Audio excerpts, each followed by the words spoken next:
Inicio con la sesión del día de hoy. La sesión de hoy correspondería al laboratorio de hemoterapia y banco de sangre. Específicamente, más adelante vamos a revisar ciertos puntos específicos como síndrome de reacción transfusional. Sin embargo, previamente vamos a revisar algunos puntitos que nos van a ser muy útiles para poder entender por qué es que estas se desarrollarían. ¿Ok? Listo. Entonces les voy a contar una historia, espero que ya todos estén listos. Les voy a contar una historia de un programa que también solía ver antes. Este programa se llama Padre de Familia y resulta de que esta familia es muy peculiar.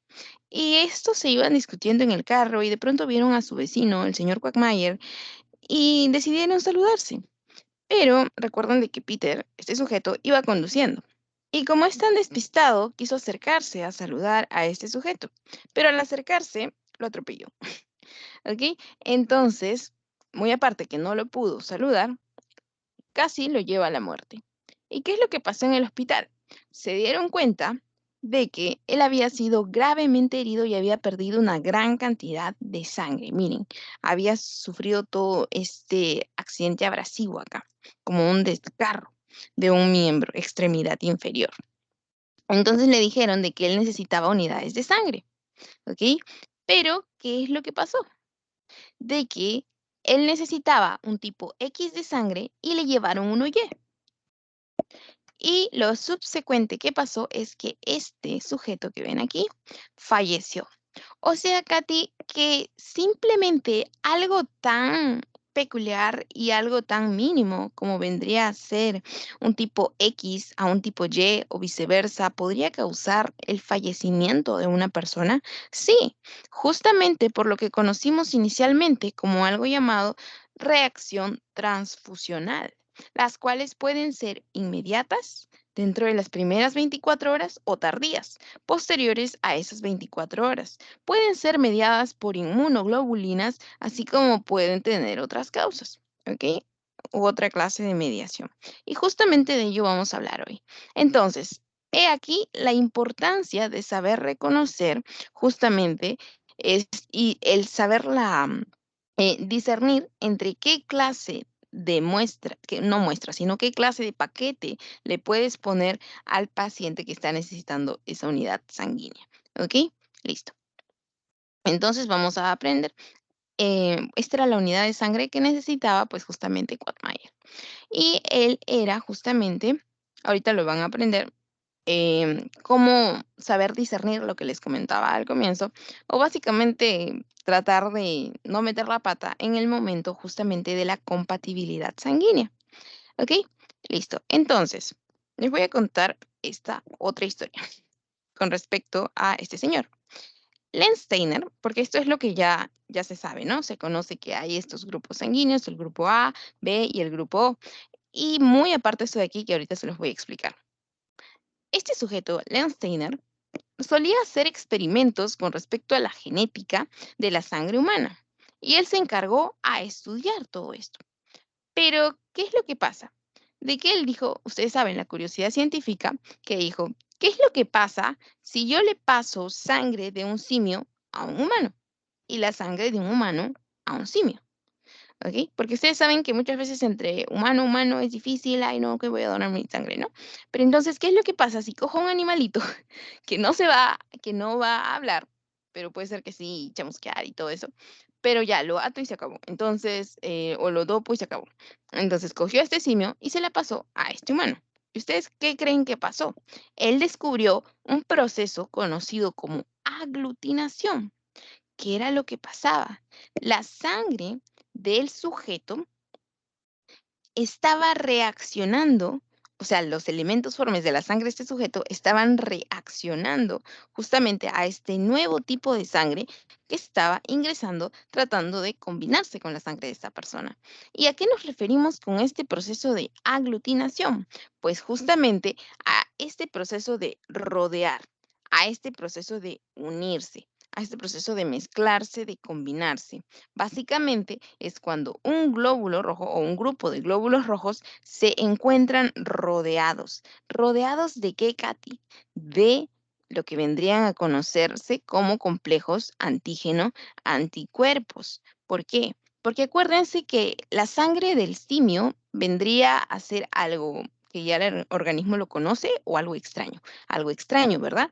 Y en inmunología, ¿cómo conocimos a aquello que se denomina extraño? A un antígeno.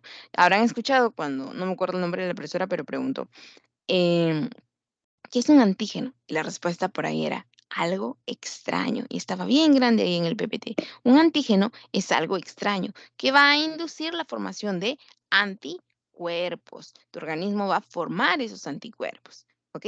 ¿Debido a qué? A que reconocen algo extraño para tu organismo. ¿Ok? De modo que este ya no sea lesivo, sino que sea neutralizado.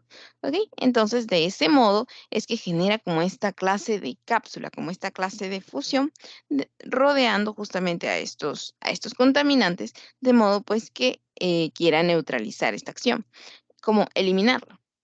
A través de distintos procesos que vamos a ver más adelante, si es una hemólisis intra, extravascular, etc, etc, etc. ¿Ok? Entonces, este reconocimiento más adelante a través de la prueba de la aglutinación se va a conocer en un examen de COOMS, COOMBS, ¿ok? Pero más adelante vamos a ver ese. Ok, entonces, este proceso de aglutinación fue lo que él descubrió lo que pasaba entre la sangre del simio y la sangre de esta persona. Entonces, él descubrió que existía algo conocido como compatibilidad en la transfusión sanguínea. Necesitaba haber compatibilidad, dado que ante la falta de compatibilidad al momento de la transfusión sanguínea, podían ocurrir accidentes como estos, así como también estos, el desarrollo de reacciones transfusionales. ¿Ok? Listo. Entonces, lo que descubrió Lensteiner,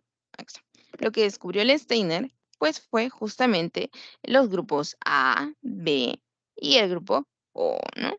Y más adelante vamos a ver cómo es que bueno, ya no la historia, pero sí el cómo entender esto del factor RH y su importancia en la eritroblastosis fetal. ¿Ok? Es muy importante. También tengo una historita por ahí. Ok, entonces hasta ahorita ya sabemos a qué nos referimos con la aglutinación y hasta que este vendría a ser la base teórica fundamental para el test de Coombs. ¿Ok? Em, Otro dato, por ejemplo, ustedes sabrán siempre que llenando la historia clínica preguntan el grupo sanguíneo de la persona y todo ello, al igual que para para las emergencias, para las cirugías. Pero, ¿qué es lo que pasa, por ejemplo, si te llega alguien inconsciente? ¿Lo vas a despertar? Lo vas a despertar así con su Glasgow de 3 y le vas a decir, señor, señora, ¿qué grupo sanguíneo es usted? No, el paciente no te va a contestar, ¿no? Entonces, ¿qué es lo que va a pasar? A estos pacientes se le tiende a hacer una prueba cruzada. ¿A qué nos referiremos con prueba cruzada? Pues justamente a esta prueba de compatibilidad sanguínea, para poder ver con qué grupo sanguíneo es compatible esta persona de modo que no se genere una reacción transfusional. ¿Ok? Listo. Muy bien. O en todo caso, el paciente no sepa su grupo sanguíneo, ¿verdad? Aquí, listo. Entonces, en el suero de nuestra sangre, nosotros poseemos anticuerpos contra diversos antígenos, que vendrían a ser básicamente como los policías, ¿ok? Los anticuerpos vendrían a ser policías y los antígenos vendrían a ser como ladronzuelos. Y ahorita vamos a entender este proceso. Entonces, eso quiere decir que si, por ejemplo, ya sabemos que hay A, B, AB y el grupo O. Ok, básicamente son tres porque uno de ellos es una fusión del AB. Ok, A, B, O. Esto es lo que descubre Lensteiner, tres grupos sanguíneos. Listo. Entonces, Lensteiner con este proceso de incompatibilidad, él te trata de decir, tú rechazas algo. Si tú eres A, vas a tener en tu sangre anti-B. De modo que si un B entra, tus anti-B, ya que tú eres A, van a perseguirlo, van a rodearlo en el proceso de la aglutinación. Entonces, en tu sangre tienes anti-B. Y si tú eres B, vas a tener en tu sangre anti-A. No puedes ver el anti-A, lo eliminas, no lo recibes, ¿ok? Entonces, por ejemplo, en estos partidos grandes entre U y Alianza, el clásico, por ejemplo, ellos cuando se encuentran en las calles tiende a haber mucha polémica, ¿verdad? Mucha riña. Y los de la alianza van contra los de la U, y si eres de la U, vas contra los de la alianza, ¿no? No como una regla, pero sí es lo que suele pasar en las calles. ¿Ok? Y esto conlleva a mucha violencia. Lo que antes era conocido y era muy fuerte, lo de las barras bravas. De igual forma, si yo soy A, en mi sangre voy a tener anti B. Si soy de la alianza, voy a querer que la U pierda. Si soy de la U, voy a querer que la alianza gane. De igual forma, si soy B, voy a tener en mi sangre anti A. ¿Ok? Listo. Ahora, tercer ejemplo para entenderlo. Esto ya lo habíamos comentado, lo de los ladroncitos y los policías. ¿Por qué me va a servir esto? ¿Por qué? Al momento de entender este cuadro, yo voy a poder decir al grupo tal, le puedo dar este otro grupo y puede recibir de este otro grupo. O sea, este puede donar a tal grupo y puede recibir de tal grupo. ¿Ok? Porque si no, pasaría lo que le pasó a Quagmire, ¿no? En la historia que les contaba previamente. Le pusieron el grupo equivocado, sufrió una reacción transfusional grave y falleció. Listo. Entonces, por ejemplo, ya habíamos hablado de estos grupos sanguíneos que descubrió Lensteiner. El grupo A, B, ¿le di a grabar? Ah, ya, sí está grabando. Perdón. Entonces, habíamos hablado del grupo A, B y el grupo O. Y teníamos la combinación de estos dos, ¿no? A, B, que vendría a ser el grupo AB. Ok. Y luego vamos a también descubrir el por qué. Y está en relación a esto. Listo. Entonces les había hablado de unos ladroncitos, les había hablado de unos policías, les había hablado de enemistades con respecto a U, alianza. Ok. Entonces veamos aquí un eritrocito con cavidad, con densidad 7 micras y vemos en la superficie. En la superficie vamos a ver qué son estos capaces de reconocer, ¿ok? Entonces, por ejemplo, les había dicho que si yo soy A, voy a tener en mi plasma anti-B. Y si yo soy B, voy a tener anti-A. ¿Por qué? Porque si yo soy A, voy a reconocer estos fucsias de aquí, que vendrían a ser pues otros A, que vendrían a ser el antígeno A, que vendría a estar siendo reconocido acá a nivel de la membrana. Y si yo soy B, voy a reconocer pues justamente a también estos antígenos B aquí. ¿Y a quién voy a tener? Voy a tener a los anticuerpos en el plasma, si soy A, al anti-B. Y si soy B, al anti-A. De modo que, si yo soy A y en mi sangre encuentran a un B, lo van a aglutinar. ¿Por qué? Porque es el fenómeno que sucede al combinar hemotipos, ¿no? Compatibles. De igual forma, si soy B, entonces yo voy a reconocer a los antígenos B, pero voy a rodear a aquellos que son anti-A. ¿Por qué? Porque justamente yo soy B, no puedo estar con el A. Ya, entonces soy anti-A, anti-A. ¿Ok? Listo. Ahora, con el grupo AB, ¿qué es lo que pasa? Aquí obligatoriamente tengo que reconocer tanto a A como a B. ¿Por qué? Porque si yo empiezo a tener anticuerpos anti-A y anti-B, lo que va a pasar es de que va a haber una reacción hemolítica. Porque si yo soy AB y reconozco, perdón, tengo como anticuerpo en el plasma sanguíneo, no sé, anti-B, pues voy a matar a parte de, ¿verdad? Porque están unidos en uno solo. Voy a matar a parte de este AB. Entonces tengo que reconocer a B. Por eso lo reconoce. A ver, y si soy AB y me va bien con los B, pero me quiero deshacer del A, entonces empiezo a sacar anticuerpos contra A. Igual va a haber reacción hemolítica. Si tengo anticuerpos contra B, igual va a haber reacción hemolítica. Entonces, este no tiene ningún anticuerpo en el plasma sanguíneo. ¿Ok? Listo. Ahora, el antígeno en los eritrocitos tiene que reconocer a AB. Acá tiene que reconocer a los B. Reconoce a los suyos. Reconoce a los suyos. Y está en contra de los del bando opuesto, excepto en el AB. ¿Por qué? Porque tiene que reconocer a ambos, porque si no te autodestruirías. Si eres AB, ¿cómo vas a destruir a? ¿O cómo vas a destruir a B? Porque tú eres parte de ello. ¿Ok? Y ahora, ¿qué es lo que pasa con el grupo O? Es completamente al revés de los del grupo AB. Porque miren a quién reconoce. Antígenos en los eritrocitos. No reconoce a ninguno. Reconoce a ninguno de ellos. ¿Ok? Y los anticuerpos en el plasma sanguíneo, entonces acá sí va a tener a anti-A y a anti-B, porque su sistema de reconocimiento de antígenos, miren, antígenos en los eritrocitos, aquí no tiene ninguno. Entonces, este va a ir anti-A y anti-B. Entonces, Katy, ¿cómo es que va a hacer este con el proceso de donar y de recibir? Ajá. Por ello, es que hay un término que se le conoce como receptor universal y donante universal. ¿Qué quiere decir eso? Por el mismo nombre intenten deducirlo. Miren, donante universal quiere decir a todos los grupos sanguíneos. Y receptor universal de todos los grupos sanguíneos. Donante universal le puedo dar a cualquier otro grupo sanguíneo. Como por ejemplo, puede donar a todos el grupo O. Ignoren esto de más o menos, eso lo vamos a entender después con el RH.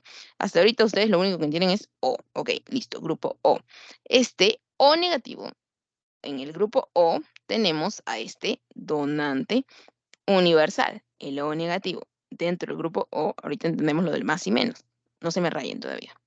Y puede recibir D, receptor universal. Receptor universal, grupo AB. ¿Ok? Acuérdense eso. Miren la tablita. Receptor universal, donante universal. Y ahora lo comprobamos. Donante universal, el O. Receptor universal, AB.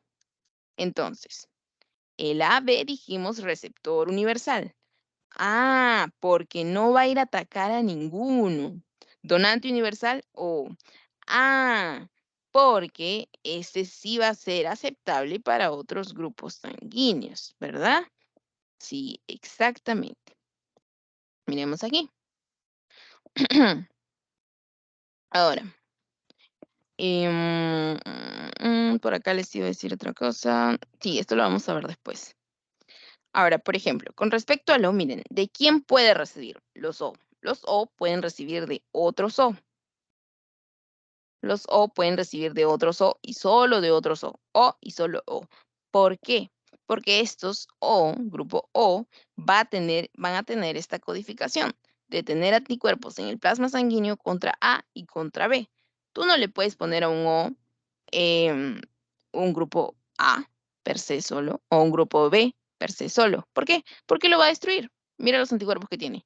O no le puedes poner un grupo AB porque lo va a destruir. ¿Ok? Entonces, básicamente, acuérdense de esa ley de lo va a destruir. Para no ponerle un grupo sanguíneo, pues que podría, según la falta de conocimiento, sí le puede ayudar, sí, pero acuérdate que los anticuerpos van a terminar este proceso de aglutinación y por ende de destrucción, es lo que se traduce en hemólisis, lo que se va a traducir en púrpuras, petequias, en reacciones hemolíticas, en múltiples cosas. Uy, Michi. Ok. Antígenos, allá. Y antígenos, ninguno. ¿Ok? Entonces, no le puedo poner A, no le puedo poner B porque lo va a destruir. No le puedo poner a B porque lo va a recontra destruir. Entonces, solamente me quedaría el grupo O con el grupo O. Puede recibir D, O. ¿Ok? Ahora, para seguir entendiéndolo y no rayarnos, miremos aquí. Los grupos sanguíneos ABO. Listo, los tenemos. Este grupo ABO, que es básicamente lo que está acá, ay, que es básicamente lo que está acá, es a quién de quién pueden recibir. Pueden recibir de, por ejemplo, si yo soy A del grupo A, puedo recibir de otro grupo A porque yo soy anti-B. No puedo recibir de un AB porque como tiene B, la ley D lo va a destruir, ¿verdad? Listo. Entonces no lo puedo aceptar. Incompatibilidad. Pero puedo recibir de otro. Ah, ya. Sí puedo recibir de otro. Muy bien. Por lo que ya habíamos entendido aquí, ¿verdad? Con el grupo O. Aparte, con el grupo O, habíamos visto acá, que este grupo O le puede donar a todos, porque este grupo O es el donante universal. Miren aquí, grupo O a todos, grupo O a todos. Porque ¿cómo se le conoce al grupo O? ¿Alguien? Donante Hola. universal. Muy bien. Creo que la cámara se ve borrosa. Ok. No dejen caer su laptop. Listo, perfecto. Donante universal. Muy bien, listo. Entonces, este grupo O sí le puede dar a todos los grupos. Muy bien, y una vez preguntaron un pasito, ¿a qué grupo se le conoce como donante universal? Muy bien, sigamos. Entonces, con el grupo B, ¿cómo haríamos? Con el grupo B tendría anti-A, entonces no le puedo dar A. Entonces, B sí. A, B, bueno, vemos y dice, pero tiene parte, sí podría reconocer a los B, sí, pero también tiene anti-A. Entonces acá no puede ser. Incompatibilidad. Y el grupo, O, claro, como lo acaban de decir ustedes, donante universal, ¿verdad? Listo. Ahora acá, el grupo AB. Katy, por eso es que habíamos visto acá también este término, ¿no? Estos términos estábamos aprendiendo. ¿De quién pueden recibir? Recuerden en esta tabla. Pueden recibir entonces también de todos ellos. ¿Por qué? Porque habíamos dicho que el grupo AB, este era el receptor universal. Receptor universal, AB. Receptor universal, AB. Puede recibir de A, de B. ¿Por qué? Porque va a reconocer a ambos y a cada uno por su lado. Así como si reconocieran acá una parte de B, una parte de A, también eliminarían a la otra. De esta forma reconocen una parte y también aceptan a la otra. ¿Ok? Y tenemos aquí el grupo O, ¿no? Que ya habíamos estado revisando aquí, que habíamos dicho que solo pueden aceptar de otro O. Listo. Entonces, hasta aquí. ¿Todo claro?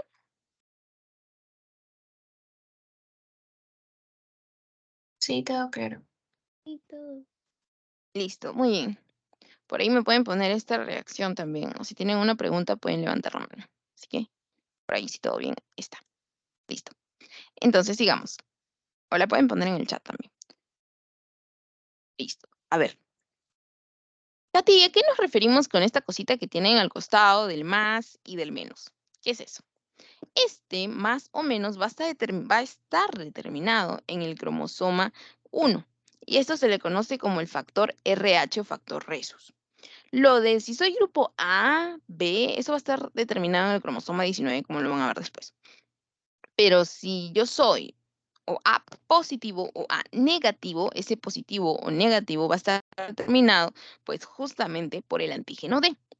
El antígeno D va a tener esta capacidad de decir tú eres Rhesus positivo o Rhesus negativo, que es básicamente este RH o positivo o negativo. Si yo tengo el antígeno D, voy a ser RH positivo. Si yo no tengo el antígeno D, yo voy a ser RH negativo.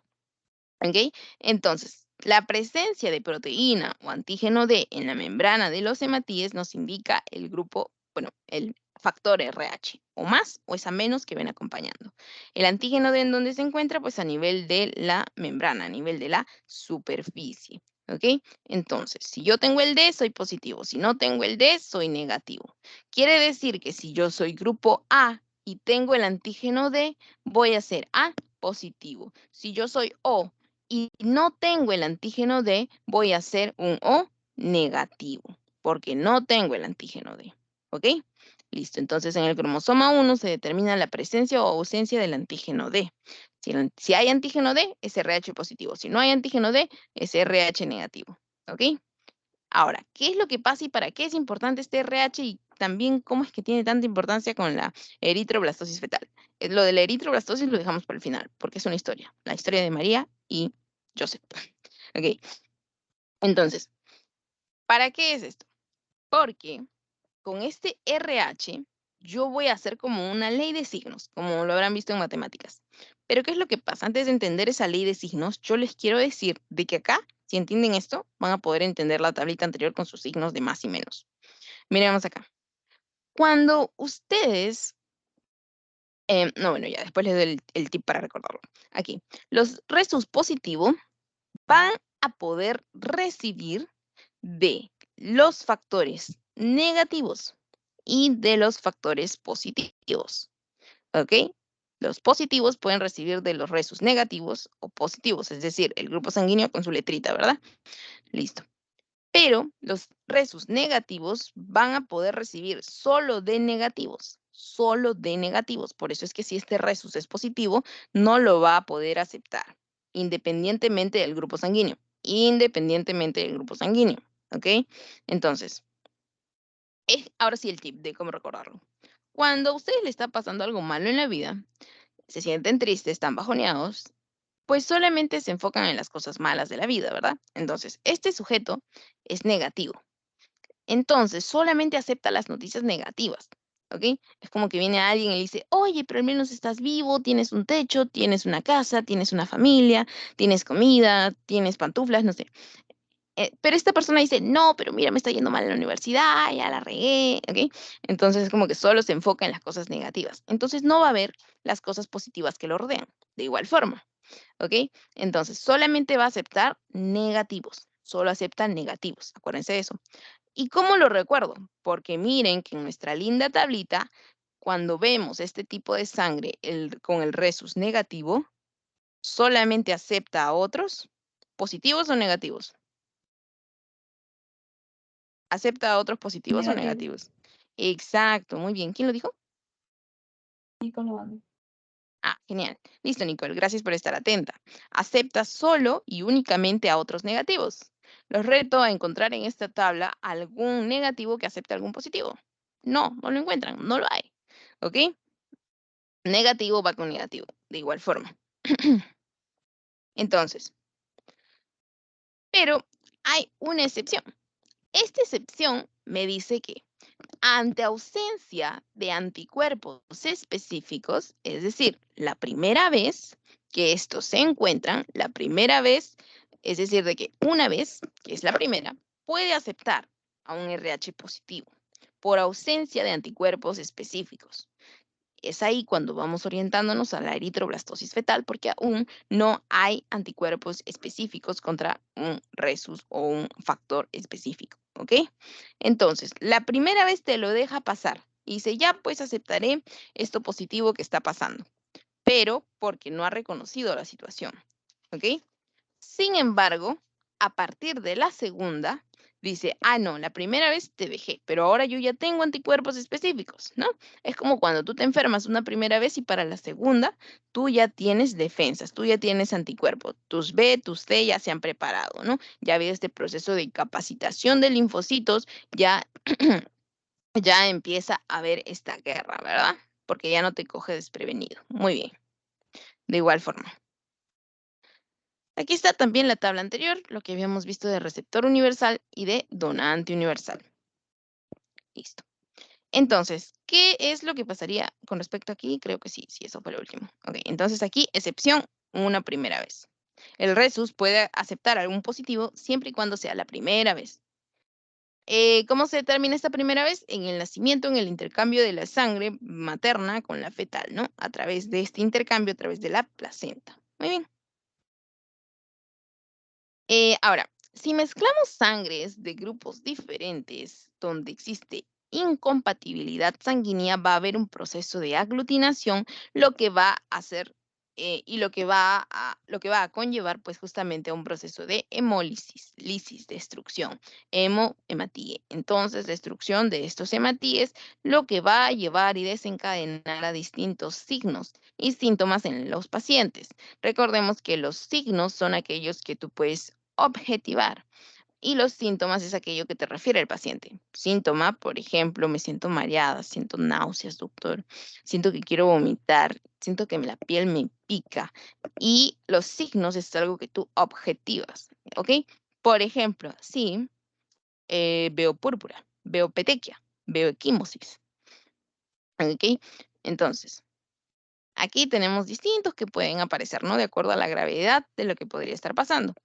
Y dentro de este proceso también tendríamos un efecto mecánico.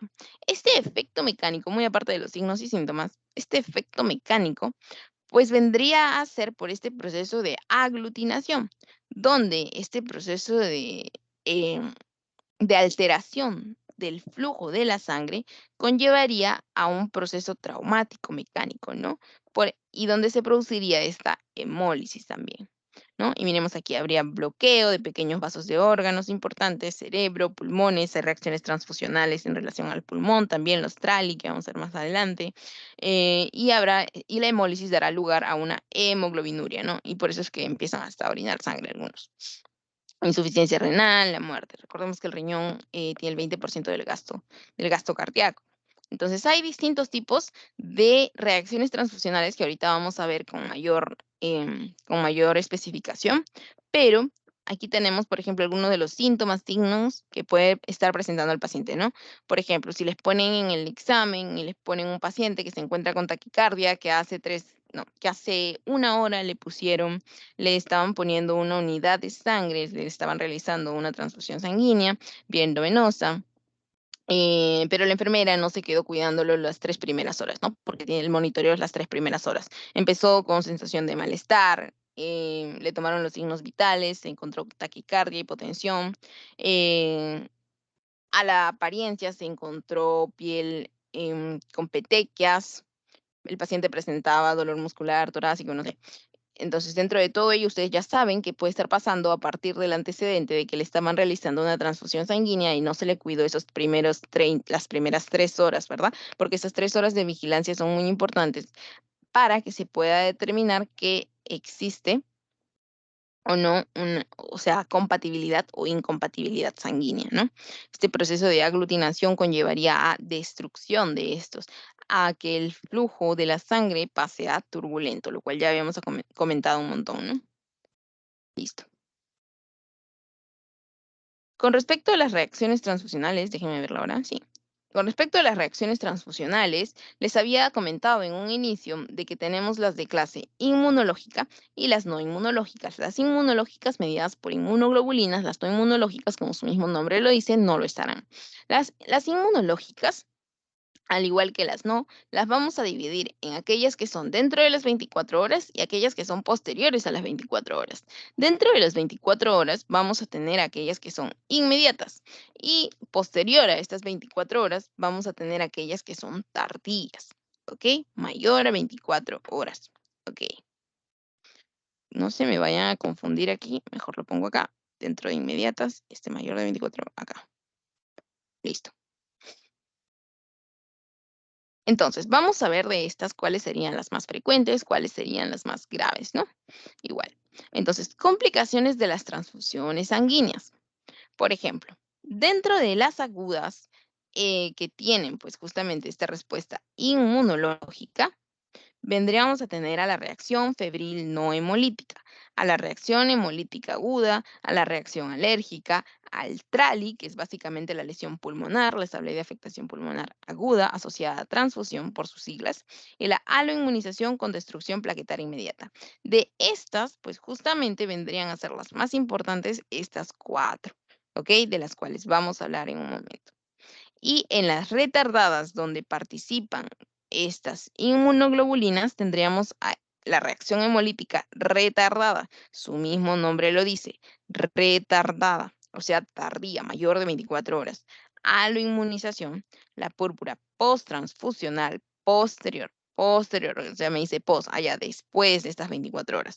Y la enfermedad del injerto contra el huésped asociada a la transfusión, ¿no? Estas de aquí también las han revisado en inmunología, así que no lo vamos a ahondar mucho, sino solamente en las más frecuentes y en las más peligrosas, es decir, las más mortales, ¿no? Y ahora, si se dan cuenta, en estas no inmunes van a tener la característica que estas no van a presentar la participación de estas inmunoglobulinas, ya que acá cuando hablamos de participación de inmunoglobulinas, por ejemplo, un ejemplo clarísimo, en la reacción alérgica, tenemos la participación de aquella inmunoglobulina que se encuentra a nivel de las mucosas, por ejemplo, la A, ¿verdad? Muy bien. Como lo vamos a ver más adelante también. Listo.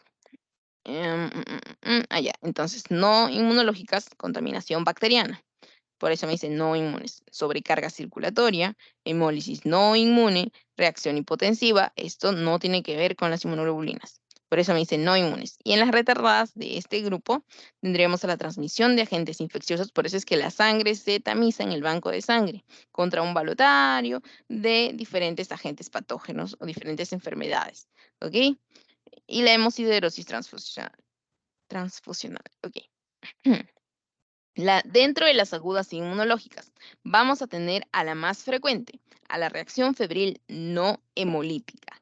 La reacción febril no hemolítica, que vendría a ser la más frecuente. Y esta, acá está, más frecuente, se los he puesto por todos lados, chicos. Se debe a la presencia de anticuerpos antileucocitarios y o antiplaquetarios, ¿ok?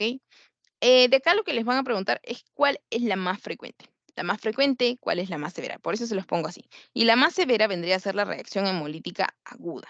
Como les había dicho, acá, dado que es inmune, va a presentar la implicación de las inmunoglobulinas. ¿Qué inmunoglobulina estaría en relación a la reacción hemolítica aguda? Estaría involucrada la IgM, procesos agudos IgM, procesos tardíos IgG, así como en COVID, que también lo vamos a revisar con ustedes, pero más adelante. Pero ya lo deben saber seguro a raíz de todas estas pruebas de COVID en las que sale, yo soy M, yo soy G. Ok, entonces, la más severa vendría a ser la reacción hemolítica, hemólisis, y la más frecuente que el paciente haga fiebre. Entonces, estas, como su nombre lo dice, van a ser debidas a administración de sangre incompatible, producen una hemólisis intravascular. Más adelante vamos a ver también a qué nos referimos con intravascular, con extravascular. ¿Ok? Acá esta se debe a anticuerpos naturales IgM, recordemos. Inmunoglobulinas, que básicamente son anticuerpos, reacción inmunológica, inmediata o tardía, inmediata, más frecuente o más severa, porque la más frecuente, ¿cuál es? Que el paciente haga fiebre. Acá está. Primera causa de muerte asociada a transfusión, o sea, número 1 en mortalidad. Listo. Ahora les había dicho que íbamos a tomar las 4 primeras. ¿Qué otra tenemos? Tenemos la segunda más frecuente, reacción anafiláctica por presencia de anticuerpos anti-IgA. ¿Dónde encontramos esto? A nivel de mucosas, ¿verdad? Entonces, esto en reacciones anafilácticas, estos pueden llegar hasta cerrar las vías aéreas, ¿verdad?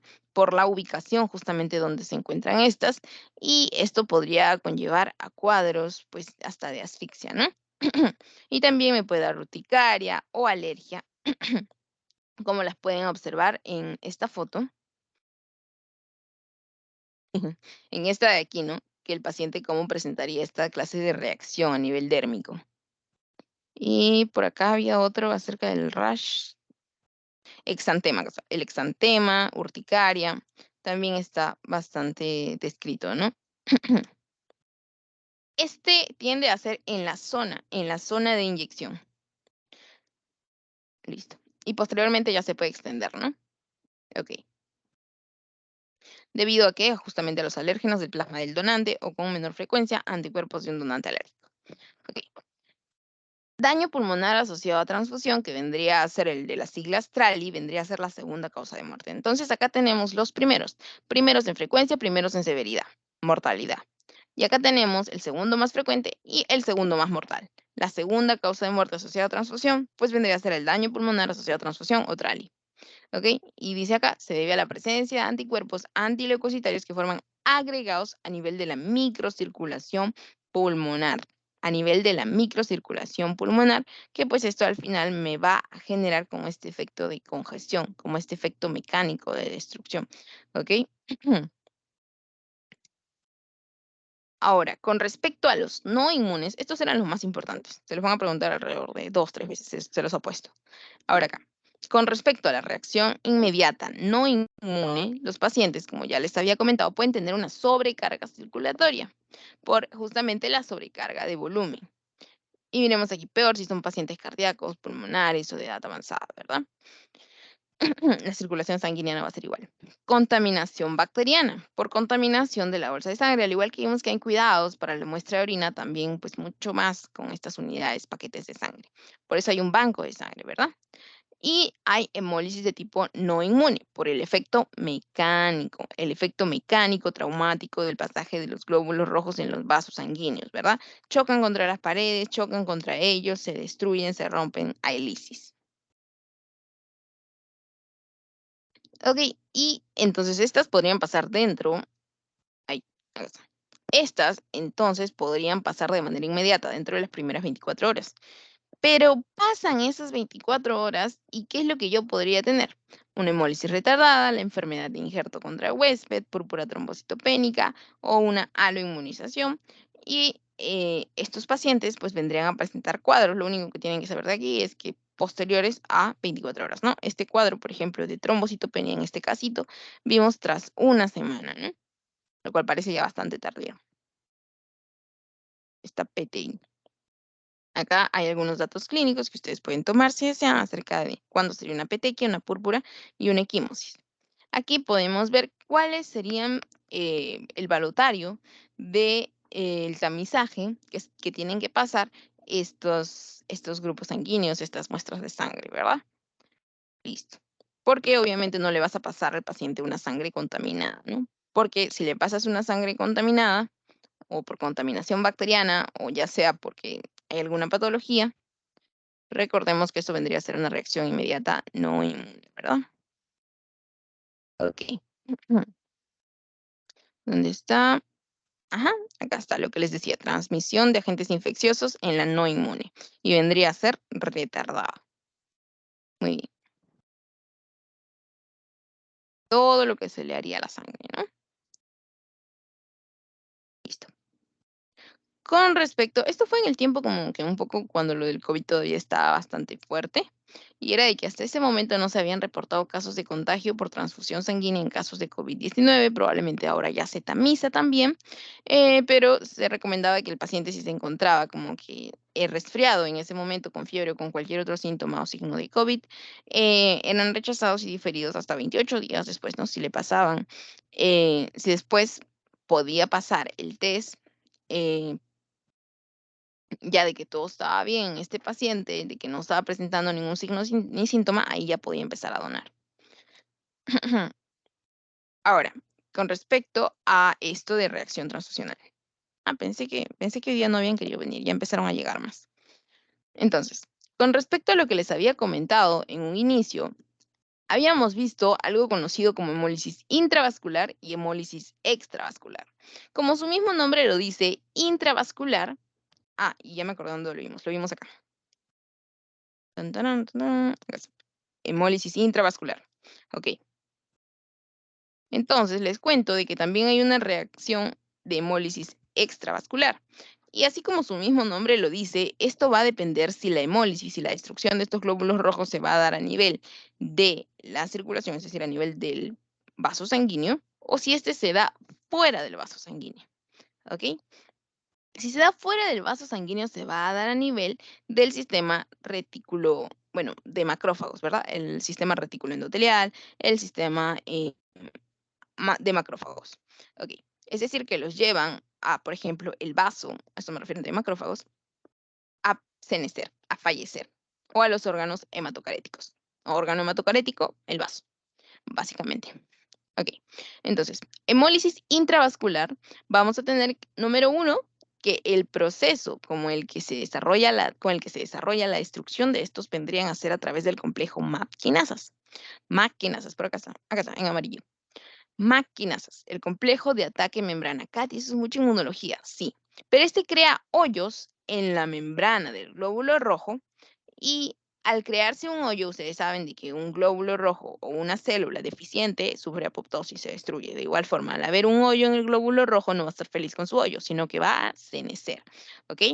Y este proceso se conoce como un proceso intravascular en el que tiene la participación de quién. ¿Quiénes serán estos larguitos? Si es un proceso agudo. Si es un proceso agudo, por ejemplo, vamos a tener la participación de esta de aquí, la IgM. Esta va a intentar venir a hacer un proceso de reparación, ¿no? Pero no lo va a lograr, básicamente. ¿Ok? Entonces, la participación de la IgM. Y por acá tenemos a la hemólisis extravascular. La hemólisis extravascular va a contar con la participación de las IgG, también se los pongo por acá. Acá está, de las IgG, que estas van a empezar a rodear al glóbulo rojo. ¿Quién está intentando fagocitar al glóbulo rojo? La función de los macrófagos es de comer, fagocitar, ¿verdad? Miren acá, lo está absorbiendo, se lo va a comer, esta es su boquita. ¿Ok? Entonces lo va a fagocitar y destruir. Muy bien. Miremos aquí estos esferocitos que básicamente son remanentes de glóbulos rojos, ¿no? Pero bueno, ya. Entonces, a eso nos referimos con esta muerte que puede darse a nivel del vaso, a nivel del hígado, que básicamente son órganos del sistema retículo endotelial, ¿verdad? Listo. ¿Qué otro dato tenemos que saber aquí? No, básicamente ello. ¿Por qué? Ahora la importancia de esto. Porque dentro de los tipos de hemólisis por reacción transfusional, yo voy a tener estos dos tipos que ya les comenté. Uno mediado por IgM, el intravascular, y el otro mediado por IgG, que es el extravascular. Pero esto me va a determinar también si es por incompatibilidad del grupo ABO o si es por incompatibilidad del factor Resus. Si es por incompatibilidad del grupo ABO, va a darse una hemólisis intravascular donde va a participar la IgM, o sea, todo al revés, ¿verdad? Es como que si yo tengo 1 más 1 es 2, y luego si yo tengo 2, voy a decir de que esto es producto de la suma de 1 más 1, ¿verdad? De igual forma. En realidad, si nos ponemos matemáticos, hay muchas otras formas en las que podría salir esa suma, pero bueno. Ahora, si es extravascular, entonces yo voy, perdón, si es por incompatibilidad del factor Resus, entonces yo voy a poder decir, ya, esto vendría a ser que en el organismo está pasando una hemólisis extravascular en las que habría participación de las IgG, ¿ok? Entonces, saber esto para saber esto, o saber esto para saber esto. Como si tengo A, tengo B, si tengo B, tengo A. Ok. Hasta aquí, ¿todo claro? No, queda como que 5 minutos más. No se preocupen, no es tan largo.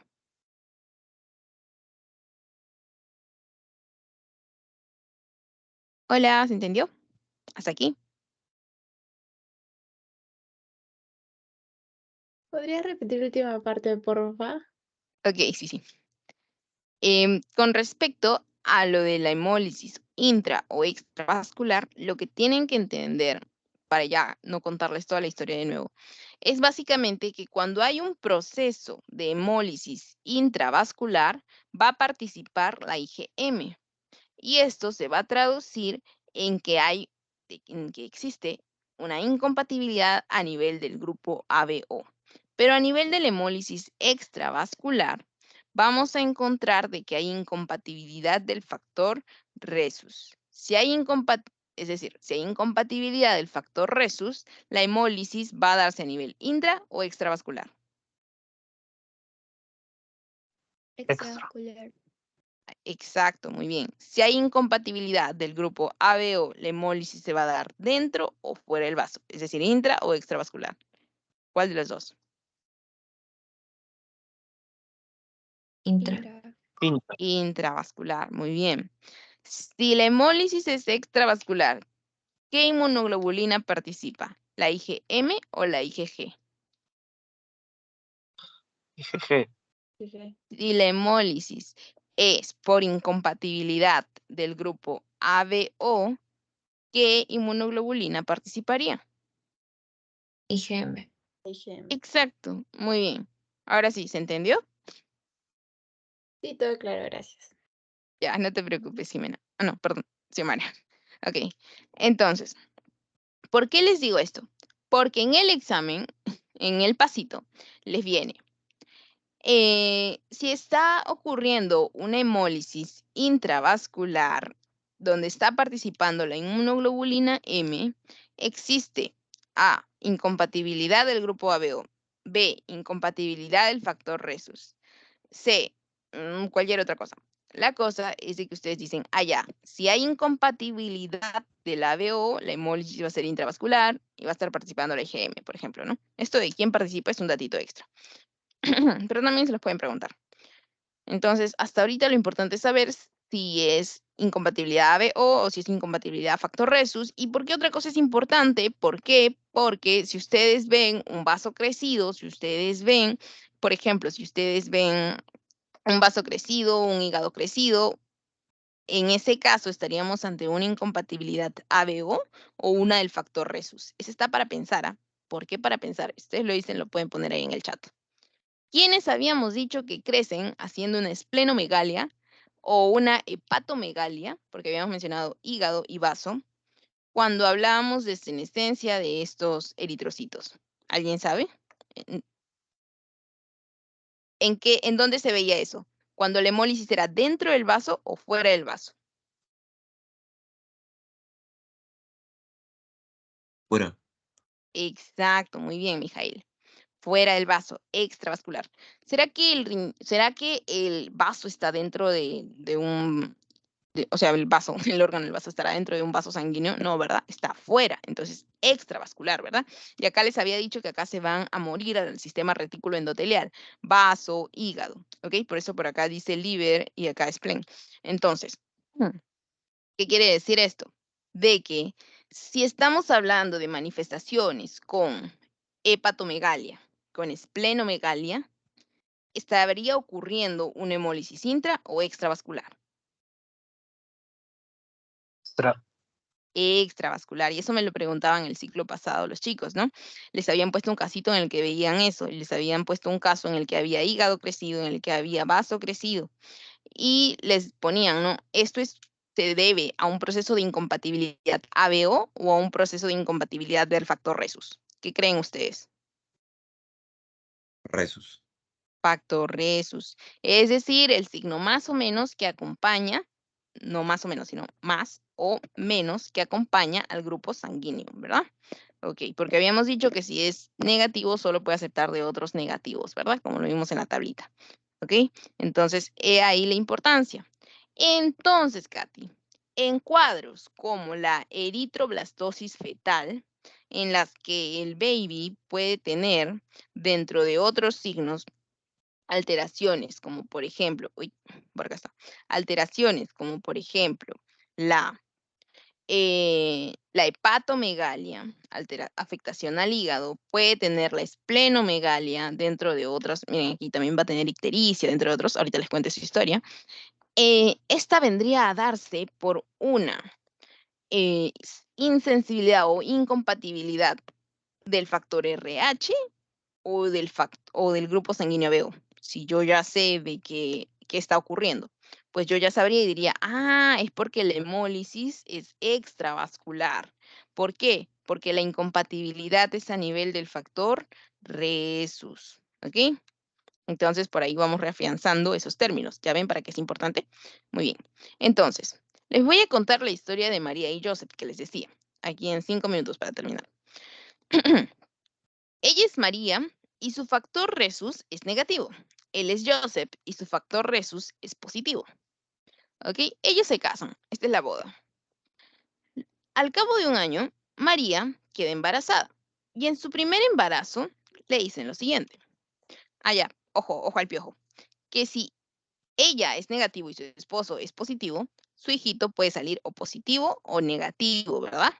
Dependiendo del grupo sanguíneo, independientemente de eso, estamos enfocándonos en el Rhesus. Ok, puede salir negativo o positivo. Ok. Entonces, en su primer embarazo, le dicen, tu hijito salió positivo. Y ella feliz porque no entendía la gravedad del asunto. Si tenía otro hijo. Ok, la gravedad del asunto venía si tenía otro hijo. ¿Por qué? ¿Recuerdan la ley que les dije? Les dije de que si tú eres negativo, solamente puedes aceptar a otros negativos. Sin embargo, cuando te cogen imprevisto, sin formación previa de anticuerpos específicos, ¿qué era lo que pasaba? Tú los aceptabas, pero para una segunda vez ya había sensibilización. Por ende, para una segunda vez ya habrían anticuerpos específicos, lo que quiere decir que para la segunda ya no traes guachimanes, sino traes los de la SWAT. Entonces, ¿qué es lo que pasa? Miremos aquí. Esto es lo que pasó la primera vez. Tenemos aquí los eritrocitos de la mamá del bebé.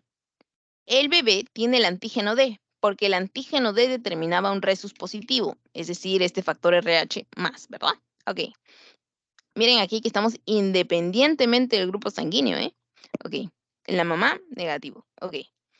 Entonces, esta de aquí vendría a ser pues la membrana placentaria. ¿Y qué es lo que pasa? Con el tiempo, recordemos que existe o va existiendo una mayor transfusión, un mayor paso de sangre a través de esto, conforme existe la alimentación y todo ello. Ok. Entonces va a haber un pasaje, una combinación de la sangre conforme pase el tiempo. Ok. Entonces hay disrupción de esta y empieza a pasar. Y se combina. Pero, ¿qué es lo que pasa? Que miren acá a estos de cómo van rodeando, estando entre ellos. No pasa nada, están como si nada. Pero, ¿qué es lo que pasa?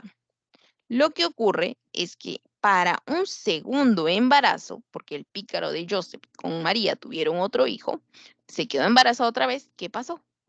Esta vez, miren lo que pasa cuando ya se da este intercambio de sangre. Miremos aquí. Estos que ya habíamos dicho que vendrían a ser anticuerpos, que estarían reconociendo que es tuyo, que no es tuyo, para neutralizarlo, para eliminarlo. Miren acá, se quedaron con la cara, ¿no? De estos de debo matar al D, debo matar al D, debo matar al D, ¿no? ¿Se puede hacer zoom? No, pero acá tienen una D chiquitita. Uy, ¿qué hice? No sé qué hice. Acá tienen una D chiquitita tachada, ¿no? Como ya te tengo en la lista, marcado, marcado, marcado, matar a tal D, matar a tal D. Entonces, ¿qué es lo que pasa? Al haber esta combinación sanguínea, miren lo que le pasa a lo del bebé. Miren lo que le pasa a la sangre del bebé, a los glóbulos rojos del bebé. Lo lo aglutinan y se deshacen de estos. Cuando se deshacen de estos, hacer una hemólisis extravascular, se van a morir ¿a dónde? A órganos hematocaréticos, principalmente el vaso, hepatomegalia.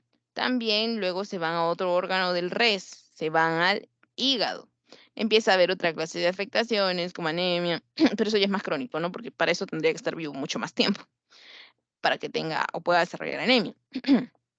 También afectación cerebral y procesos como ictericia, producto de la senescencia, la destrucción de estos glóbulos rojos. Recordemos, sale el grupo, se rompe un glóbulo rojo, sale el grupo hemo, sale el grupo globina, luego estos se van uniendo, ya conocen toda la historia. Entonces, a este proceso se le conoce como eritroblastosis fetal. Y miremos aquí, lo que les he contado es básicamente la historia de la fisiopatología de esta historia, que ya la pueden explicar con sus propias palabras, ya saben de dónde proviene, es que hay esta incompatibilidad RH, ¿no? Y por qué en un primer embarazo sí lo podría aceptar por falta de anticuerpos específicos, en un segundo ya están tachados, marcados de la lista. Ahora, hay ciertas pruebas que te pueden ayudar a determinar esto, que vendría a ser el test de Coombs, del cual les hablé en un inicio. Para los que no llegaron, lo pueden escuchar al comienzo también. El test de Coombs, el cual hay de dos tipos, uno indirecto y uno directo. Pregunte pasito, el indirecto se le hace a la mamá, el directo se le hace al bebé.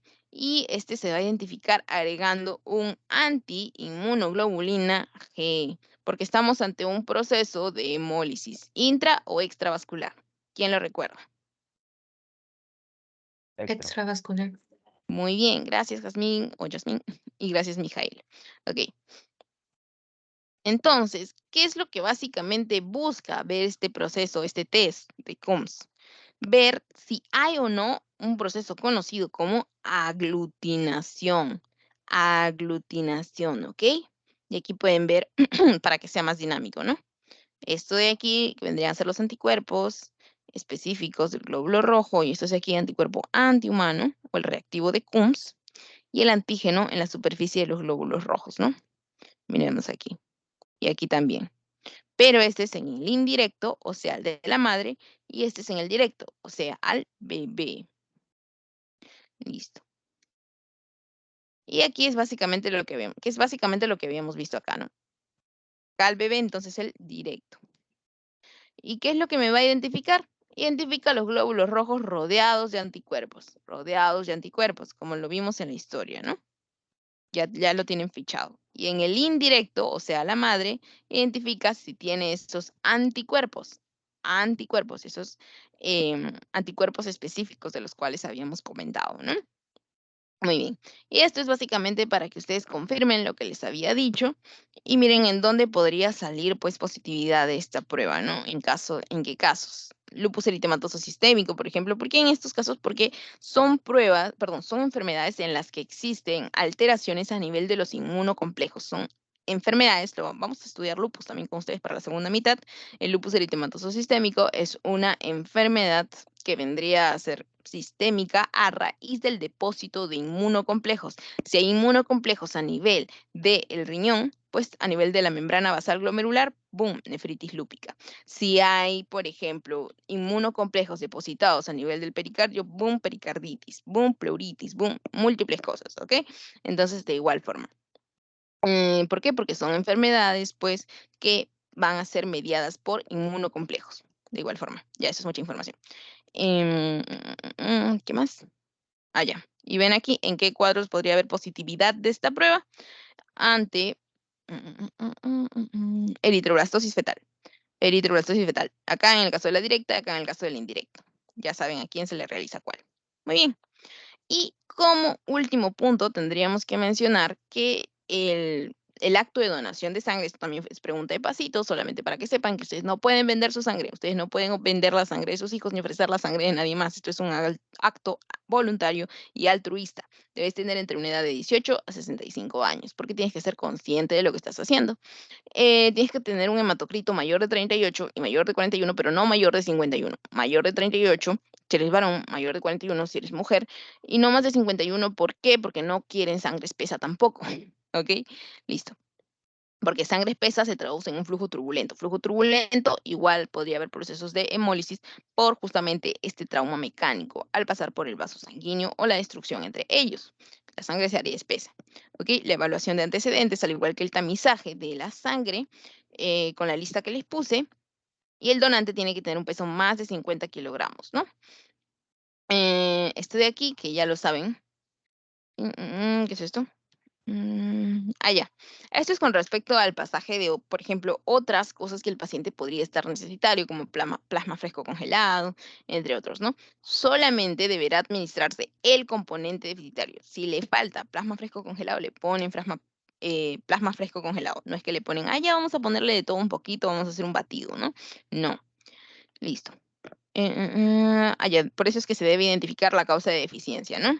Si necesita paquete globular, paquete globular. Si necesita plasma, plasma. Deberá existir la máxima seguridad en el producto sanguíneo y su administración, ¿no? Por eso es el tamizaje.